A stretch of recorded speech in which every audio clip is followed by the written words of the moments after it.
Meus irmãos, que a paz de Jesus Cristo esteja conosco, que as bênçãos de Deus, nosso Pai, que elas possam nos beneficiar a todos. É com prazer, é com satisfação imensa que nós estamos aqui mais uma vez, com o objetivo de trocar ideias, de compartilhar com vocês o produto dos nossos estudos.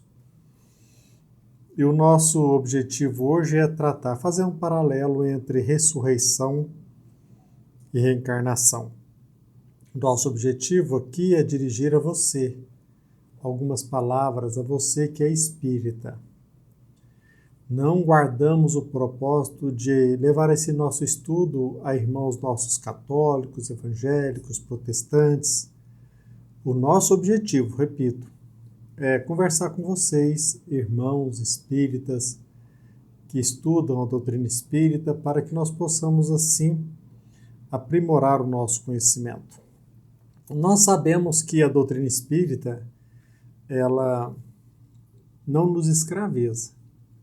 A doutrina espírita tem como objetivo libertar as nossas consciências. Não que as outras denominações religiosas não tenham o mesmo objetivo. Todavia, nós espíritas, nós não estamos submetidos a uma hierarquia, não existe uma federação que controle o nosso pensamento. Nós temos as obras psicografadas por Francisco Cândido Xavier, as obras básicas, o trabalho de Allan Kardec, o uso da nossa faculdade, o uso da razão, a especulação, o estudo. Nós desfrutamos de plena liberdade de guiar os nossos passos. E como estudiosos, se algo surgir que venha derribar, destruir as nossas convicções, o nosso caminho é ir em busca da verdade. Nós não podemos estar presos a qualquer pensamento. Nós não podemos estar escravizados. A doutrina espírita, com base no princípio de tolerância, nos princípios de liberdade e de consciência, nos convida, acima de tudo, a respeitar os nossos irmãos que pensam diferente. Aliás, eu estou compartilhando com vocês uma frase de Allan Kardec que ele nos convida a respeitar as religiões alheias, os nossos irmãos. Nós dirigimos a nossa fala aos espíritas e também, por que não dizer, àqueles que não creem, àqueles que duvidam, aqueles que não creem, aqueles que duvidam, mas têm sede de conhecer a verdade. Então, nós devemos aproveitar o produto do nosso conhecimento para compartilhar ele e que ele, sendo útil para aqueles que não creem, aqueles que duvidam, eles possam tirar o melhor proveito. Então, eu compartilho com vocês essa frase de Allan Kardec. O Espiritismo se dirige aos que não creem ou que duvidam, e não aos que têm uma fé e aos quais esta fé basta. Então, nós estamos aqui com o propósito de levar a nossa mensagem a nós, espíritas, aqueles que não creem, aqueles que duvidam, respeitando sempre o pensamento dos nossos irmãos católicos, aos nossos irmãos evangélicos e protestantes. Quando nós falamos de ressurreição, muito embora nós respeitemos, nós sabemos que, por exemplo, consta no Catecismo Católico, no Credo Cristão, o dogma da ressurreição dos mortos, no fim dos tempos e na vida eterna. Então, se defende a tese de que, de fato, todos nós iremos, de acordo com este dogma, a ressurreição. Nós iremos o quê? Ressurgir no próprio corpo, nesse própria vestimenta de carne. E a doutrina espírita faz um paralelo entre ressurreição e reencarnação. Muitas pessoas podem dizer o seguinte: não existe na Bíblia, nos evangélicos, nenhuma passagem, nenhuma lição, nenhum momento em que se demonstre que a reencarnação foi abraçada ou, pelo menos, foi acatada por Jesus Cristo. E nós não concordamos com esta fala. A pessoa que estuda, o estudioso, ele irá perceber que sim, na Bíblia, nos evangelhos, consta sim a tese da reencarnação. Talvez por uma questão terminológica não exista nos evangelhos ou na Bíblia a terminologia reencarnação, mas numa interpretação teleológica, numa interpretação racional, se nós concatenarmos as passagens, nós iremos perceber que sim, existe. E existem muitas passagens que demonstram que a reencarnação é uma lei. Para vocês terem uma ideia, lá no Evangelho de São Mateus, é claro que nós não temos a pretensão, mesmo porque nos falta capacidade para esgotar o assunto, mas aqui nós iremos compartilhar duas passagens simples. Por exemplo, essa que está prevista no Evangelho de São Mateus, no capítulo 22. A resposta que os saduceus esperavam de Jesus Cristo, os saduceus que não acreditavam na ressurreição. Na ressurreição, de qual dos 7 será ela esposa? Porque todos a desposaram. Se vocês analisarem o Evangelho de Mateus, no capítulo 22, vocês irão perceber essa passagem em que alguns saduceus se aproximaram de Jesus Cristo e eles que levantavam, ou pelo menos que levantavam a bandeira de que não existe ressurreição, perguntaram a Jesus Cristo: Mestre, disse Moisés que se alguém morrer, não tendo filhos, seu irmão casará com a viúva e suscitará descendência ao falecido. Ora, havia entre nós 7 irmãos. O primeiro, tendo casado, morreu, e não tendo descendência, deixou sua mulher a seu irmão. O mesmo sucedeu com o segundo, com o terceiro, até ao 7º. Depois de todos eles, morreu também a mulher. Portanto, na ressurreição, de qual 7 será ela esposa? Porque todos a desposaram. Olha que pergunta maliciosa, né? Ou pelo menos uma pergunta intrigante. Nós poderíamos formular essa questão nos dias de hoje. As pessoas hoje optam até mesmo por não casarem, porque ao unir-se e não aprovando essa união, casam-se ou se unem novamente. Nós sabemos de casos de irmãos nossos aqui no Brasil que já casaram várias e várias vezes.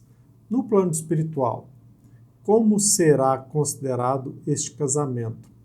Ou melhor dizendo, aquela mulher que casou com vários homens, ela será esposa de quem? Sob esse enfoque apresentado pelos saduceus. Se nós analisarmos de forma detida essa passagem, eu ainda destaco mais uma vez aquilo que está no próprio Evangelho, no capítulo, o Evangelho de Mateus, no capítulo 22. Na ressurreição, são todos como os anjos no céu. Sim, esta frase ela está no Evangelho de Mateus, porque Jesus Cristo, respondendo aos saduceus, disse: Errais, não conhecendo as Escrituras, nem o poder de Deus. Porque na ressurreição nem casam, nem são dados em casamento, mas serão eles como os anjos de Deus no céu. Repito, serão eles como os anjos de Deus no céu. Então, Jesus Cristo, ele, através desta fala, nós podemos nos questionar. Serão eles como os anjos de Deus no céu? Portanto, serão eles não como nós aqui nos encontramos na terra, num corpo de carne. Na ressurreição, olha que reflexão que nós podemos chegar de acordo com essa passagem. Uma vez que os homens, depois da ressurreição, serão como os anjos do céu. E, obviamente, estes anjos, eles não têm corpo carnal, mas um corpo etéreo e fluídico, então é porque não ressuscitarão em carne e osso. É uma consequência, é uma conclusão lógica. Na própria Bíblia, no Evangelho de Mateus, Jesus Cristo nos respondendo desta forma, dizendo que serão eles os sete maridos com aquela mulher, com a esposa, eles serão como anjos de Deus no céu. Seria admitido pensar que na ressurreição eles voltariam num corpo de carne? Me parece muito ilógico. Se nós continuarmos em nossa pesquisa, e nós vamos nos fixar em mais um exemplo que consta na Bíblia, nós vamos focar a nossa atenção agora também no Evangelho de Mateus, só que no capítulo 11. E eu escolhi por bem colocar esse título. E se vocês quiserem aceitar. Por quê? Porque, na verdade, quando nós levamos a nossa mensagem, o produto das nossas reflexões, o produto dos nossos estudos, é claro que, de acordo com o princípio da tolerância, do respeito, da liberdade de consciência, quando nós compartilhamos com vocês a nossa fala, nós estamos aqui partindo do princípio que, se vocês quiserem aceitar, refletir sobre esse assunto.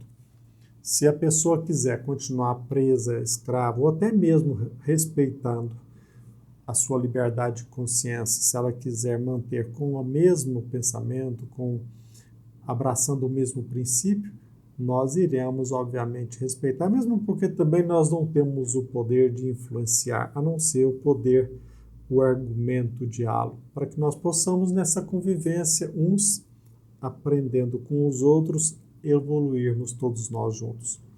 Mas aqui, no Evangelho de Mateus, no capítulo 11, Jesus Cristo se refere a João Batista e faz um paralelo entre João Batista e Elias.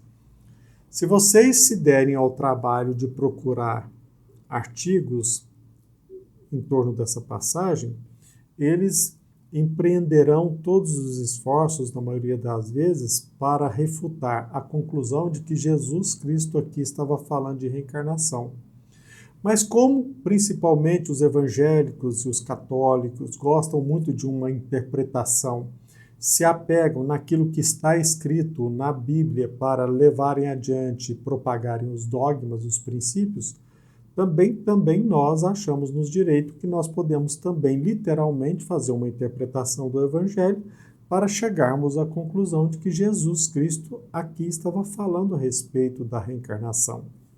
Lá no capítulo 11 em Mateus, nós iremos perceber essa ponderação, essa análise, essa referência de Jesus Cristo a João Batista. E ele diz: digo a verdade a vocês, do meio dos nascidos de mulher não surgiu ninguém maior do que João Batista. Todavia, o menor no reino dos céus é maior do que ele. E se vocês quiserem aceitar, se quiserdes dar crédito, ele, João Batista, é o Elias que havia de vir. Ora, se João Batista é o Elias, o profeta que havia de vir, ele está se reportando, obviamente, à reencarnação. Em corpos diferentes, em vestimentas diferentes, o profeta Elias, ele vem, na época de Jesus, reencarnando para cumprir até mesmo a profecia. Se vocês fizerem uma análise, por exemplo, do profeta Elias, a forma pela qual ele morreu, e também fizeram um paralelo pela forma que João Batista também faleceu, nós poderíamos alongar ainda mais. Mas, literalmente, nós percebemos de forma clara, ostensiva, de que Jesus Cristo está falando: olha, João Batista é Elias, o Elias que devia voltar, e ele voltou só que numa outra vestimenta, num outro corpo carnal. Ele, como um anjo do céu, um espírito, um corpo etéreo, ele nasce no outro corpo, e aqui nós temos, indubitavelmente, uma citação evangélica a respeito da reencarnação. Meus irmãos, quando nós falamos aqui, quando nós compartilhamos o nosso pensamento, é evidente que não se trata de um menosprezo às Santas Escrituras. Ao contrário, nós estamos até mesmo rendendo homenagem às Santas Escrituras, com base nela, numa interpretação até mesmo literal, mostrando para vocês, compartilhando com todos, de que existe sim na Bíblia passagens em cuja passagem nós podemos fazer uma interpretação até mesmo literal pela reencarnação. Na verdade, nós não estamos menosprezando a palavra de Jesus, as Escrituras, nós estamos até mesmo rendendo homenagem. Estamos apenas, de nossa parte, apresentando uma interpretação com base nas Escrituras, uma interpretação dirigida a incrédulos, àqueles que duvidam, àqueles que discordam, àqueles que nós denominamos de céticos. Uma interpretação dirigida a incrédulos, àqueles que duvidam, respeitando a interpretação de evangélicos, de católicos, de protestantes.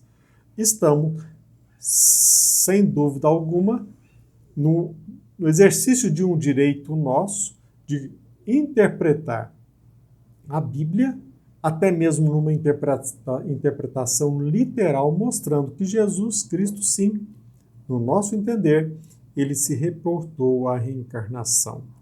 Então, estamos apenas, repito, apresentando uma interpretação com base nas Escrituras.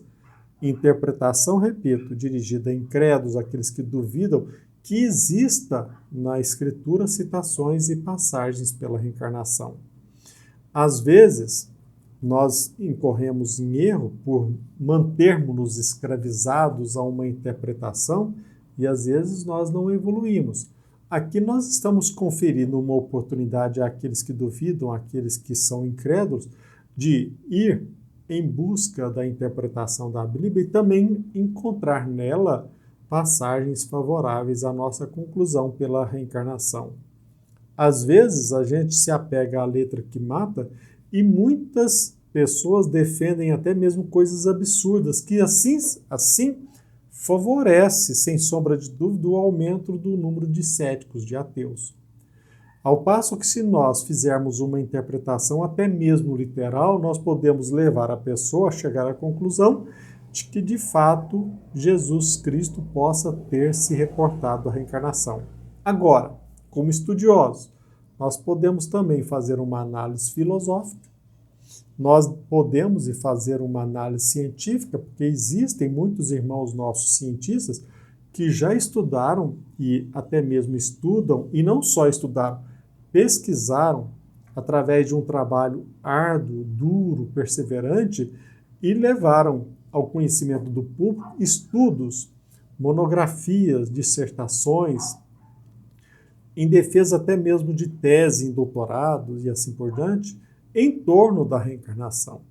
Existem, sem dúvida, muitos trabalhos sérios do ponto de vista científico, existe um argumento filosófico muito favorável à reencarnação, e também aqui nós estamos apresentando para vocês, para aqueles que duvidam, que de fato existe sim na Bíblia uma passagem, algumas lições que possam apontar pela tese que nós defendemos, pela lei que nós defendemos, que é a lei de reencarnação.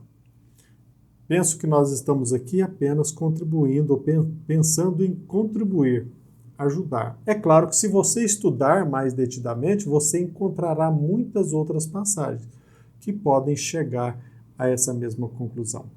Espero que nós possamos ter colaborado com vocês, que a paz de Jesus Cristo esteja com todos, e que as bênçãos do nosso Pai, que elas possam nos favorecer a todos. Convidamos a todos, e nós, como espírita, nós estamos aqui sempre abertos ao aprendizado. E se amanhã chegarmos à conclusão, através de estudos, através de observação, através de análise, de que a bandeira que nós levantamos se encontra equivocada, em nome até mesmo do nosso próprio interesse, nós iremos refazer a nossa caminhada em busca da verdade. Que a paz esteja conosco. Até breve.